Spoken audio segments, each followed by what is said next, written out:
Good morning, student. Welcome to ABN online classes. Today we will be discuss chapter second, numerical question number first. तो numerical question number first जो आज हम discuss करेंगे वो goodwill की एंट्रियों से related है कि गुडविल की जो एंट्रियां हैं वो कैसे होंगी। तो आपके लिए मैं क्वेश्चन को रीड कर रहा हूँ, अपनी बुक सामने रखना। न्यूमेरिकल क्वेश्चन फर्स्ट देखना। A, B are partner in profit sharing ratio of 3:1. A, B partner है 3:1. They admitted C for 1/4 share in profit of the firm. C को admit करते हैं कितने शेयर्स के लिए? 1/4 शेयर। उसके बाद है next, goodwill of the firm value 40,000। जो गुडविल है फर्म की वो है 40,000। फर्म गुडविल 40,000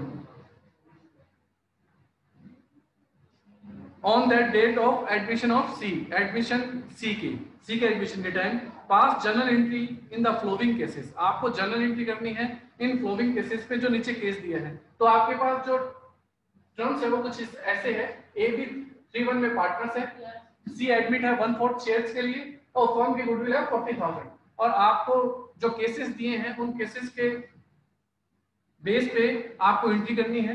तो फर्स्ट क्वेश्चन में फर्स्ट बेस है क्या? फर्स्ट बेस है C pay for the share of goodwill privately to A and B. A और बी को सी प्राइवेटली पे करेगा। तो प्राइवेटली पे करता है तो गुडविल की कोई एंट्री नहीं होती। तो इसमें क्या लिखते हैं? ये पॉइंट में नो एंट्री, कोई एंट्री नहीं होगी। ये हमारे टॉपिक्स में है कि अगर न्यू पार्टनर एडमिशन के टाइम प्राइवेटली अगर पे करता है तो उसकी कोई एंट्री नहीं होगी। बी पॉइंट, बी पॉइंट को पढ़ते हैं। क्या बोला है? बी पॉइंट है C brings his share of goodwill in cash. C जो है वो कैश लाएगा अपना शेयर। ब्रिंग हिज शेयर, तो कैश लाता है तो एंट्री क्या होती है गुडविल की? Cash account DR to goodwill. किसको लाएगा? ये शेयर, अपना शेयर। ये तो फर्म की गुडविल दे रखी है 40,000, तो उसका शेयर कितना हो जाएगा?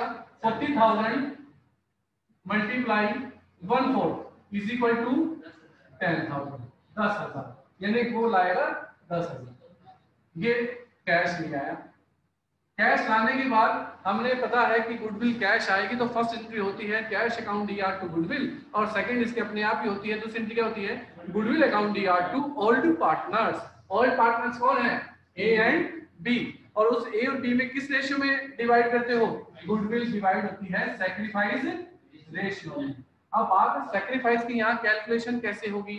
तो सैक्रिफाइस का फॉर्मूला तो वैसे है कि ओल्ड माइनस न्यू, लेकिन मैंने इसका अल्टरनेटिव भी बता रखा है। अल्टरनेटिव क्या है कि अगर पुराने पार्टनर्स के आपके पास सिर्फ रेशियो हो, नए पार्टनर का शेयर हो और कोई भी आपके पास इंफॉर्मेशन नहीं हो तो ओल्ड रेशियो ही क्या हो जाएगा?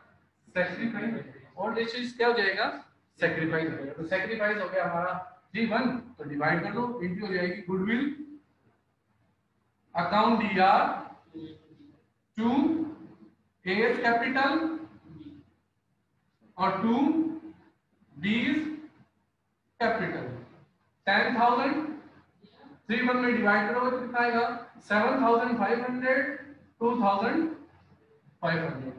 3:1 में डिवाइड हुआ जब वो कैश लाएगा।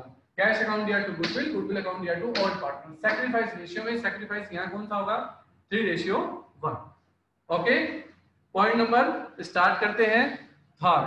अगर विष्णु कुछ पूछना हो तो हैंड अप करके या वॉइस ऑन करके बताना मुझको। फर्स्ट में नो एंट्री और सेकंड में कैश अकाउंट दिया टू गुडविल और गुडविल अकाउंट दिया टू ओल्ड पार्टनर। नेक्स्ट देखो टॉपिक नंबर सी।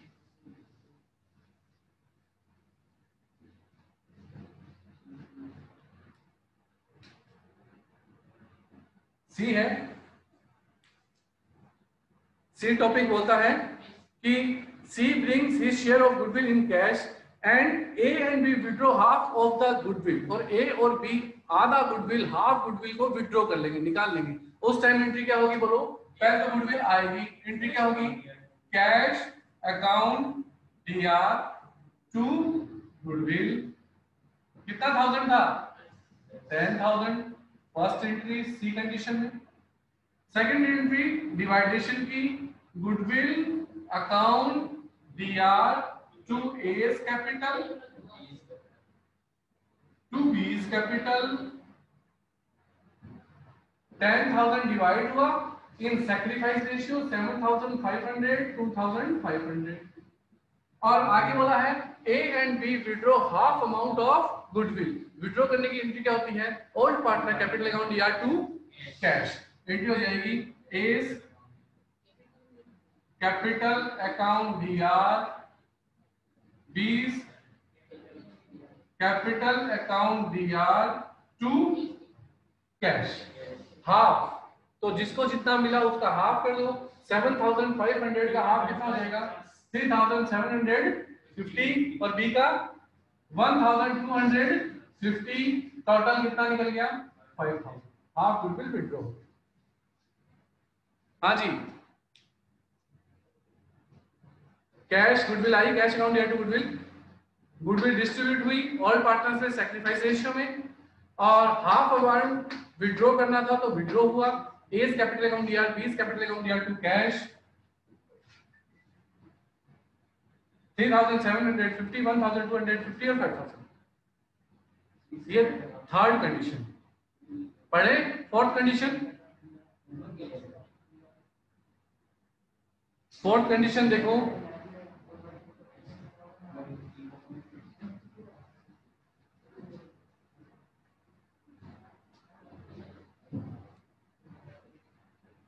फर्स्ट कंडीशन में fourth condition condition number D. D देखो क्या कंसल्ट करता है।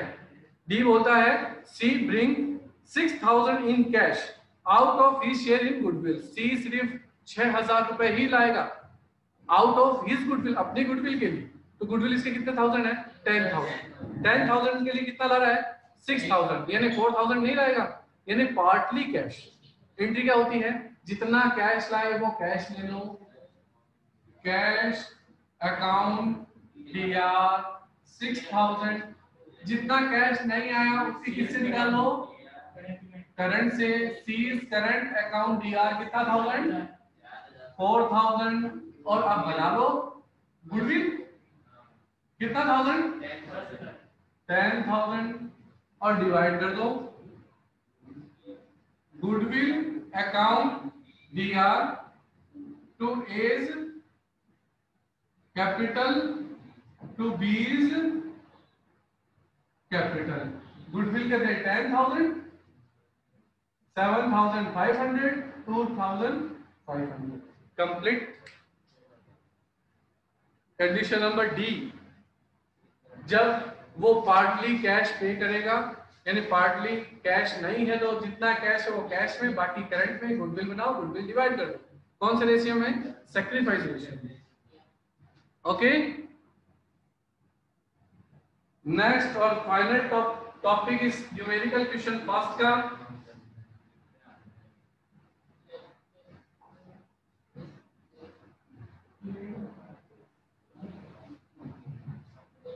टॉपिक है C is unable to bring his share of goodwill in cash. C unable है यानी समर्थ नहीं है अपनी गुडविल कैश लाने में। तो समर्थ नहीं है तो हमें क्या करना है सीज की करंट से उसको विड्रॉ करना है निकालना है। एंट्री क्या हो जाएगी C's current account DR to old partner's capital to B's capital. मैंने बताया था कि न्यू पार्टनर्स के करंट क्या कितना आएगा उसका विड्रॉ उसका अमाउंट गुडविल में शेयर्स कितना है 10,000। ई पॉइंट आ गया unable to bring his share of goodwill कुछ भी नहीं लेके आ रहा आपकी बात। कंडीशन नंबर नेक्स्ट और इसमें डिवाइड हो जाएगा 7,500 2,500 वो पहला टॉपिक खत्म हो गया। तो इस तरीके से पांचों के पांचों topic fifth topic complete. Goodwill में नॉर्मली ये ही कंडीशंस आती हैं। फर्स्ट कंडीशन है प्राइवेटली पे करेगा कोई एंट्री नहीं।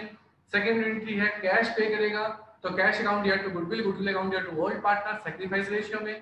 थर्ड कंडीशन है कि वो उस गुडविल को विड्रॉ भी कर सकता है, तो उसमें कैश अकाउंट दिया टू गुडविल आएगी, गुडविल अकाउंट दिया टू ओल्ड पार्टनर्स के सैक्रिफाइस रेशियो में डिवाइड हो जाएगी, और उसके बाद वो विड्रॉ करेंगे तो एंट्री होगी ओल्ड पार्टनर कैपिटल अकाउंट दिया to old partner capital account दिया टू कैश, वो निकल जाएगा। डी कंडीशन थी कि वो पार्टली पे करे, यानी कुछ पे करेगा कैश में, तो कैश अकाउंट दिया जितना पेमेंट किया, जितना पे नहीं करेगा करंट से निकाल लो, करंट अकाउंट दिया और टू गुडविल बनाओ 10,000 के, और 10,000 को डिवाइड कर दो, जो उनका रेशियो है सैक्रिफाइस में। और लास्ट कंडीशन है कि वो कुछ भी नहीं लेके आए, अनेबल है, लाने के लिए समर्थ नहीं है, तो 10,000 की का सारा पैसा किससे निकाल लो, करंट से, और करंट को बाद में ए और बी में डिवाइड कर दो, sacrifice ratio. Question number first क्या हो गया, कंप्लीट।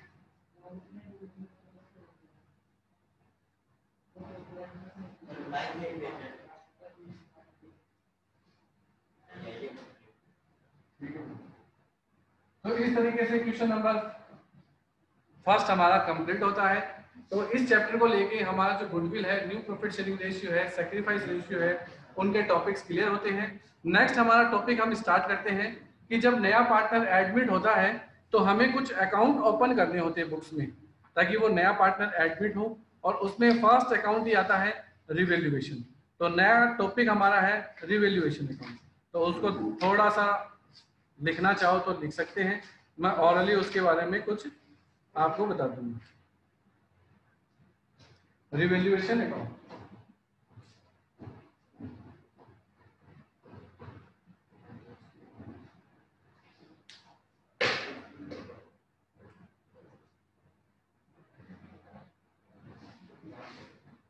रिवैल्यूएशन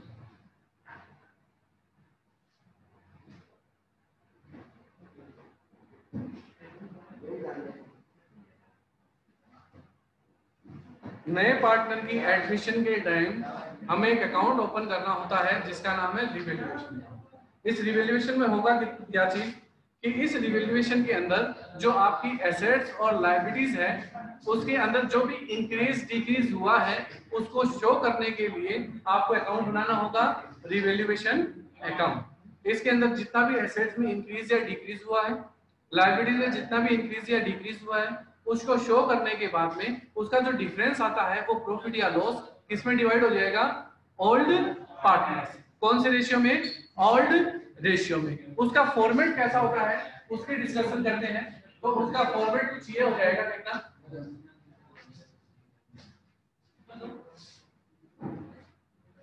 रिवैल्यूएशन का फॉर्मेट हो जाएगा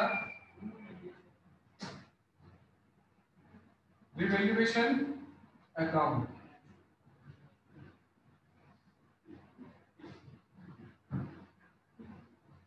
पर्टिकुलर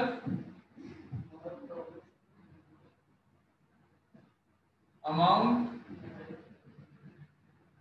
पर्टिकुलर अमाउंट, ये इसका फॉर्मेट है। इस फॉर्मेट में हमें शो क्या करना है, जो भी एसेट्स इंक्रीज होगी तो उसको किस साइड दिखाना है, सीआर साइड, बाई एसेट्स। कौन सा वैल्यू दिखाओगे, इंक्रीज वैल्यू, और अगर उसमें कमी आए तो कितना आएगा, डीआर में, टू एसेट्स। कौन सी वैल्यू आएगी, डिक्रीज वैल्यू। ऐसे लायबिलिटी जस्ट अपोजिट है, इंक्रीज होगी तो डीआर में कौन सी वैल्यू आएगी, इंक्रीज वैल्यू, और अगर उसमें कमी आती है तो कितना आएगा, सीआर में, बाई लायबिलिटीज। कौन सी वैल्यू आएगी, डिक्रीज वैल्यू। ये रिवैल्यूएशन क्रिएट होता है एसेट्स और लायबिलिटीज में जो भी चेंजमेंट आए हैं on the date of admission of new partners. उस डेट में जो भी चेंजमेंट है उस चेंजमेंट को शो करने के लिए अकाउंट का नाम रिवैल्यूएशन। करना क्या है, एसेट्स में जितनी इंक्रीज हुई है, जितना बढ़ा है वो डीआर में, उसमें जितनी भी कमी आई है किधर आ जाएगा, सीआर में। ऐसे ही लायबिलिटीज में जितनी इंक्रीज हुई है इधर आएगा डीआर साइड, और जितने भी डिक्रीज हुई है किधर आ जाएगा, सीआर साइड। ये आप एसेट्स या लायबिलिटीज की इंक्रीज डिक्रीज लिखोगे और लिखने के बाद जो भी डिफरेंस है वो ओल्ड पार्टनर में डिवाइड हो जाएगा। बाय द वे ये ज्यादा है आपका प्लस, तो इधर लिखोगे टू प्रॉफिट या पार्टनर्स कैपिटल, ब्रैकेट में लिख दो प्रॉफिट किस में डिस्ट्रीब्यूट हो जाएगा, जो भी आपके पार्टनर्स है। जैसे मैंने एक बार लिया है एक्स वाई जेड और दोनों तरफ का इक्वल। बाय द वे ये ज्यादा होता है तो बाई पार्टनर कैपिटल और क्या देगा आपको लॉस, और लॉस डिस्ट्रीब्यूट हो जाएगा एक्स वाई जेड में। किस रेशियो में डिवाइड होगा, जो आपका एग्री रेशियो होगा, यानी क्वेश्चन में जो रेशियो दे रखा है उस रेशियो में। और बाय द वे क्वेश्चन में रेशियो नहीं है तो कैसे डिवाइड हो जाएगा, इक्वली। Revaluation complete. इसके जो भी नोट्स हैं थोड़े बहुत थ्योरिकल वो मैं आपको उसकी पीडीएफ आपको अवेलेबल कर दूंगा। बाकी मैं क्लियर यहाँ कर दिया, उस पीडीएफ को आपको पढ़ लेना, नोट्स को उसको रीड कर लेना कि वो कैसा होता, कैसे टॉपिक्स चलते हैं उसके। Revaluation complete. इसमें कोई डाउट है रिवैल्यूएशन में, इसको लेके जो 2-3 डाउट्स होंगे वो मैं अपने आप ही क्लियर करवा दूंगा। पहले यहाँ पे कोई डाउट है, किसी को डाउट? कोई डाउट नहीं। अब इसमें 2-3 जो डाउट्स क्रिएट होते हैं वो कहाँ होते हैं, उसमें एक नाम है PBD.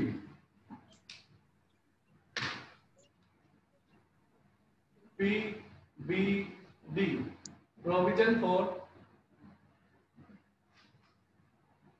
Bad and doubtful debts. PBD बनता किस पे है, ये बनता है डेटर्स पे, डेटर्स पे क्रिएट होता है। डेटर्स पे तो बनेगा यानी एसेट्स की एक डिजिट्स पे बनेगा, लेकिन होता क्या है, ये होता है लायबिलिटीज। क्या होगा, लायबिलिटीज। यानी इसमें इंक्रीज होगा तो किधर आएगा, डीआर, और डिक्रीज होगा तो सीआर। बस डेटर्स पे बनता है। ऐसे एक नाम आता है पीपीडी, सॉरी पीडीडी। 11th में पढ़ाया हुआ टॉपिक है provision for discount on debtors. किस पे बनता है, डेटर्स पे ही बनता है, लेकिन कैसे शो होगा, लायबिलिटीज जैसे। बढ़ेगा तो डीआर साइड और लेस होगा तो सीआर साइड। ये पीबीडी को लेके है। एक थोड़ा सा टॉपिक एक ये याद रखना, कई बार ऐसे आता है ओवर वैल्यू अंडर वैल्यू।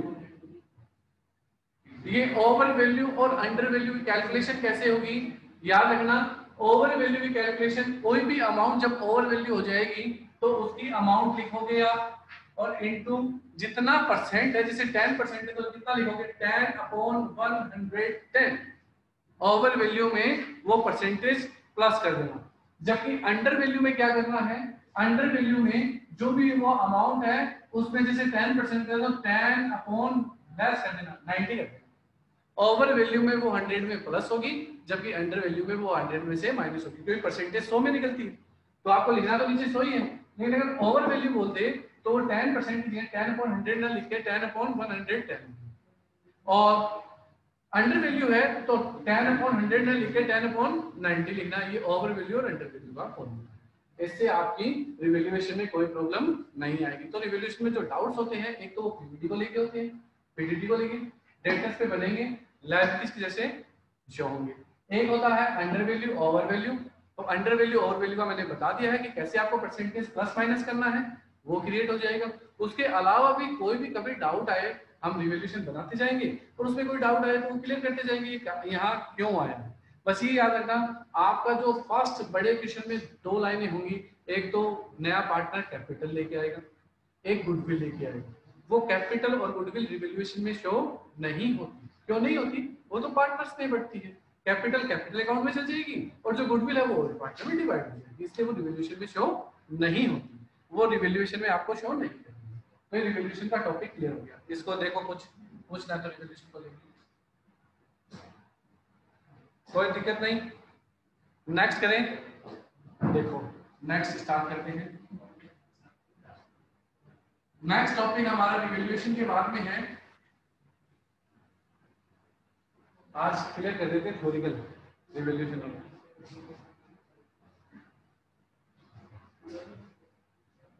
अरे कह दिया जी, अगर रिवोल्यूशन सही नहीं है तो देख ले इसको।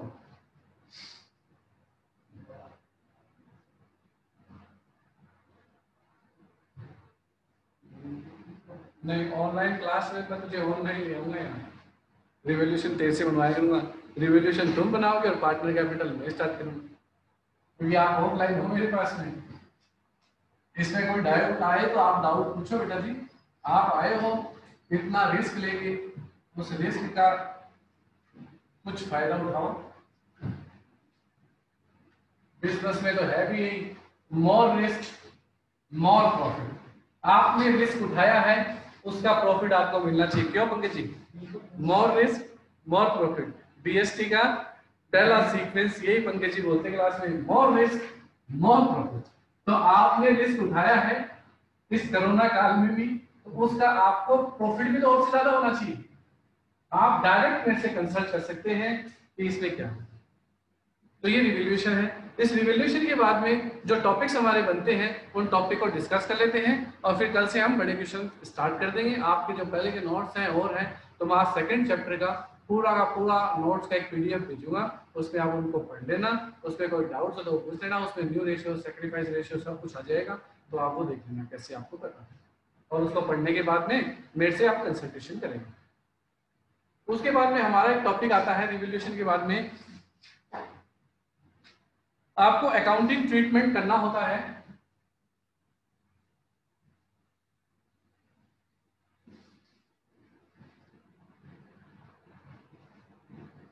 जनरल रिजर्व का, रिजर्व फंड का, प्रॉफिट एंड लॉस का, डब्ल्यूसी फंड का एंड इन्वेस्टमेंट फंड का। तो हमें बंद करना कुछ नहीं। तो आपको ट्रीटमेंट करना है general reserve, reserve fund, profit and loss, WC fund, investment fluctuating fund. ये कुछ ऐसे नाम हैं जो आपकी बैलेंस शीट में आपको शो होंगे। अब वो कौन से कहां शो होंगे? ये दोनों नाम जनरल रिजर्व और रिजर्व फंड डेफिनेटली लायबिलिटीज में शो होंगे, और अब लायबिलिटीज में शो होंगे तो किसमें बढ़ जाएंगे? Old partners. और कौन सी रेशियो में? Old ratio. और खत्म। आपका नए पार्टनर के एडमिशन के time general reserve, reserve fund अगर बैलेंस शीट में है लायबिलिटी के साइड में लेंगे, और अगर है तो उन्हें ओल्ड पार्टनर में ओल्ड रेशियो में बांटेंगे। ये एक नाम ऐसा है प्रॉफिट एंड लॉस जो आपको एसेट्स में भी मिल सकता है और लायबिलिटीज में भी मिल सकता है। तो डाउट नहीं है, चाहे एसेट्स में मिले चाहे लायबिलिटीज में मिले, दोनों कंडीशन में ही इसको डिवाइड करना है। और किसने करना है? Old partner, old ratio. Next जो नाम है हमारे, एक है WC fund, investment fund. WC fund को अकॉर्डिंग टू क्वेश्चन आपको ट्रीट करना है। इसका ट्रीटमेंट अकॉर्डिंग टू क्वेश्चन होगा। कैसे होगा? केयरफुली सुनना, केयरफुली, कि डब्ल्यूसी फंड के लिए कोई इंफॉर्मेशन नहीं है, कोई इंफॉर्मेशन नहीं है, do not given any information. तो उसको ओल्ड पार्टनर और ओल्ड रेशियो में क्या कर लो? डिवाइड कर लो। अगर कोई भी इंफॉर्मेशन नहीं है तो ओल्ड पार्टनर ओल्ड रेशियो में डिवाइड कर। इंफॉर्मेशन है तो कैसे करोगे? सपोज आपके पास 10,000 का पहले से डब्ल्यूसी फंड है, 10,000 इंफॉर्मेशन है कि 2,000 रखना है बुक्स में, तो कितना बचा? 8,000। 8,000 को डिवाइड कर दो, ओल्ड पार्टनर ओल्ड रेशियो। अगर इंफॉर्मेशन है कि डब्ल्यूसी फंड तो 12,000 करना है, तो 2,000 की इंक्रीमेंट है, इंक्रीज है, डिवैल्यूएशन में आएगा। किस साइड आएगा? लायबिलिटीज की तरफ लिखा हुआ है, तो लायबिलिटीज की तरफ लिखा हुआ, तो लायबिलिटीज में इंक्रीज किधर आएगा? डी आर साइड, रिवैल्यूएशन के डी आर साइड। बस इतना हो सकता है, इसमें कमी करनी है। इंक्रीज डिक्रीज या इंफॉर्मेशन नहीं, इंफॉर्मेशन नहीं होगी तो ओल्ड पार्टनर्स में बांट दो, इंफॉर्मेशन होगी तो दो ही तो इंफॉर्मेशन हो सकती है। या तो अगला कहेगा कि इसमें बड़ा है रिवैल्यूएशन, अगला कहेगा इसको इतना ही रखना है, इन्हें कम कर देना, तो जितना कम कर देना है उतना पैसा ट्रांसफर कर देना किसमें, पार्टनर्स में। जैसे अगला है कि 2000 रखने, 2000 को रखो बुक्स में, 8000 को रवाना करो ऑल पार्टनर्स और रेशियो। बुक्स बोलता है 6000 रखो तो 6000 रखो, 4000 को रवाना करो। ये WC फंड। कोई डाउट नहीं। Next investment fluctuating fund. अब ये इस फंड को देखने के लिए हमें इन्वेस्टमेंट की चेंजमेंट देखनी है, जो किधर मिलेगी, एसेट्स में। अब क्या चेंजमेंट देखनी है, अगर इन्वेस्टमेंट को लेके कोई इंफॉर्मेशन नहीं है, investment fund divide all partners all ratio. Bye the way information है कि इन्वेस्टमेंट में इंक्रीज हुआ है तो फंड का यूज नहीं करना है, आपका फंड डिवाइड हो जाएगा all partners all ratio. Bye the way investment में डिक्रीज हुआ है, कमी आई है, तो वो कमी फंड कंप्लीट करेगा और उसके बाद भी अगर पैसा बचता तो डिवाइड कर दो। सपोज फंड में 5000 है जबकि आपका जो कमी आई है वो 2000 है, तो आपका 5000 में 2000 तो लेस हो जाएगा आपकी कमी का, बचा कितना 3000, वो डिवाइड हो जाएगा पार्टनर्स। बाय द वे आपकी कमी आ गई 7000, आप होगी तो 5000 है, कमी आ गई 7000 की, बिल्कुल 5000 से 5000 तो कंप्लीट हो जाएगा और उसके बाद बचेगा कितना 2000, जो अभी भी कमी है वो कहाँ चला जाएगा, रिवैल्यूएशन में किधर चला जाएगा, डीआर। ये आपका इन्वेस्टमेंट फ्लक्चुएटिंग फंड को लेकर है। तो ये कुछ अकाउंटिंग ट्रीटमेंट है, general reserve, reserve fund, profit and loss, WC fund और इन्वेस्टमेंट फंड, इनको आपको करना है। एक नाम याद रखना, जैसे ऑफलाइन क्लास में जागीर ने बोला है एम्प्लॉय प्रोविडेंट फंड, छेड़ना भी नहीं, आउटर साइडर लायबिलिटीज होती है। Employ provident fund outsider liabilities होती है, उसको छेड़ना भी नहीं। बढ़ता है, इंक्रीज होता है, डीआर में आएगा, कमी आती है सीआर में आएगा, साइलेंट है तो आप भी साइलेंट रहो, उसको लेके आउटर साइड है, बाकी सबका काम। गुडविल का नाम यहाँ नहीं लिखाएंगे, क्यों नहीं लिखाएंगे, गुडविल के ट्रीटमेंट में बताया हुआ है appear in books you are close the goodwill account, तो वो तो वहां हमने सीखा है। उसकी एंट्री क्या होती है, old partner capital account to goodwill, यानी पार्टनर कैपिटल में दिया। इनको भी कैसे बांटेंगे, general reserve, reserve fund, profit and loss, WC fund, investment fund, ये सब लायबिलिटीज में मिलते हैं। अगर है डिवाइड करना है तो किधर डिवाइड कर देना, सीआर साइड पार्टनर कैपिटल के अपोजिट चले जाएंगे। एंट्री बोलना चाहो तो एंट्री होगी general reserve account to all partner, reserve fund account to all partner, profit and loss account to all partner. By the way profit and loss assets में है तो किधर डिवाइड होगा, DR side to profit and loss. इस तरीके से आपके accounting treatment क्या हुए, कंप्लीट हुए। आपका रिवोल्यूशन कंप्लीट है, अकाउंटिंग ट्रीटमेंट कंप्लीट है, गुडविल की सारी एंट्रियां करवा दी हैं, न्यू रेशियो, सैक्रिफाइस रेशियो करवा दिया है, न्यूमेरिकल क्वेश्चन फर्स्ट स्टार्ट हो गया है। कल से हम न्यूमेरिकल क्वेश्चन सेकंड थर्ड ये करवाएंगे। इस वीक में जो चैप्टर नंबर सेकंड कंप्लीट होगा और आपको अपने क्वेश्चन में कोई भी डाउट आए तो वो आप मेरे से पूछेंगे और इस तरीके से अपन क्वेश्चन इसको कंप्लीट कर देंगे। Okay student.